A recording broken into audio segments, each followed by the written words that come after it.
आप सभी को नमस्ते। मुस्टैच इन्वेस्टर पे आपका स्वागत। एक छोटी सी वीडियो यह जानने के लिए कि आखिर व्हाट इज इन्वेस्टमेंट क्या होता है। इस वीडियो को देखने के बाद में आपको इन्वेस्टमेंट की एक बेसिक सी नॉलेज हो जाएगी। तो चलिए स्टार्ट करते हैं। इन्वेस्टमेंट को आसान भाषा में समझे तो इसका मतलब आप जो अपनी सेविंग्स करते हैं उन सेविंग्स को ऐसी तरीके से यूज करना कि वह आने वाले टाइम में आपको और पैसे कमा कर दे। इसको कहते हैं इन्वेस्टिंग। इन्वेस्टमेंट्स भी बहुत तरीके के होते हैं। किसी में ज्यादा रिस्क होता है, किसी में कम रिस्क होता है। फिजिकल इन्वेस्टमेंट, फाइनेंशियल इन्वेस्टमेंट, तरीके तरीके के इन्वेस्टमेंट्स होते हैं। जैसे कि गोल्ड और गवर्नमेंट बॉन्ड्स हो गए, ये सबसे कम रिस्क वाले इन्वेस्टमेंट्स हैं। और वहीं दूसरी तरफ इक्विटी इन्वेस्टमेंट्स, म्यूचुअल फंड्स, इनमें थोड़ा रिस्क ज्यादा होता है और हम जो रिटर्न कमाते हैं वह भी रिस्क के हिसाब से ही होता है। जितना ज्यादा रिस्क लेने की कैपेबिलिटी आप में होगी उतना ही आशंका है कि आप ज्यादा पैसे कमा सकोगे। इस वजह से आपने देखा होगा म्यूचुअल फंड कंपनीज हो या फिर इंश्योरेंस पॉलिसीज बेचने वाली कंपनीज हो, लास्ट में एक लाइन बोलती है कि check the documents before investing, returns are subjected to market risk.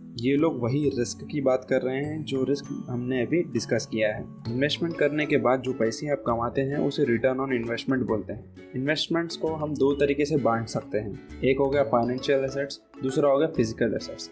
Financial assets में अपने mutual funds, bonds, insurance policy और डायरेक्टली जो हम शेयर मार्केट में इन्वेस्ट करते हैं वह सब आ जाते हैं। और वहीं फिजिकल एसेट्स में अपना रियल एस्टेट यानी कि ज़मीन जायदाद, घर, और दूसरा ज्वेलरी, गोल्ड, ये सब आ जाते हैं। 2 से 4 साल पहले तक इंडियंस का ज़्यादातर फोकस ज़मीन, ज्वेलरी माने कि फिजिकल एसेट्स में होता था। लेकिन गवर्नमेंट के कुछ अच्छी पॉलिसी चेंजेस और म्यूचुअल फंड का इतना प्रमोशन होने के बाद हम इंडियंस को भी फाइनेंशियल एसेट्स में ज़्यादा इंटरेस्ट आने लगा है। इनमें से सबसे कॉमन फाइनेंशियल एसेट्स है म्यूचुअल फंड। हम सब ने म्यूचुअल फंड के एड्स देखे ही होंगे। फाइनेंशियल एसेट्स ऐसे इन्वेस्टमेंट्स होते हैं जो अगर सही ढंग से और पढ़ाई करके करी जाए तो सेफ भी रहते हैं और हम ज़्यादा मुनाफा भी कमा सकते हैं। इसीलिए म्यूचुअल फंड का इतना प्रमोशन हो रहा है। और दूसरा, फाइनेंशियल एसेट्स कंपनीज और जनरल पब्लिक के बीच में एक ब्रिज क्रिएट करती है जहाँ से पब्लिक अपना पैसा कंपनीज को दे सकती है या फिर उनकी इक्विटीज खरीद सकती है। इसीलिए फाइनेंशियल एसेट्स एक बहुत ही इंपॉर्टेंट पिलर हो जाती है किसी भी इकोनॉमी का। जितना ज्यादा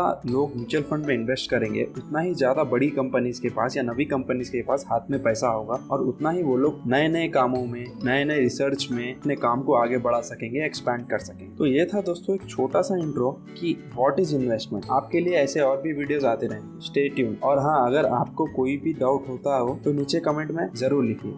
थैंक यू।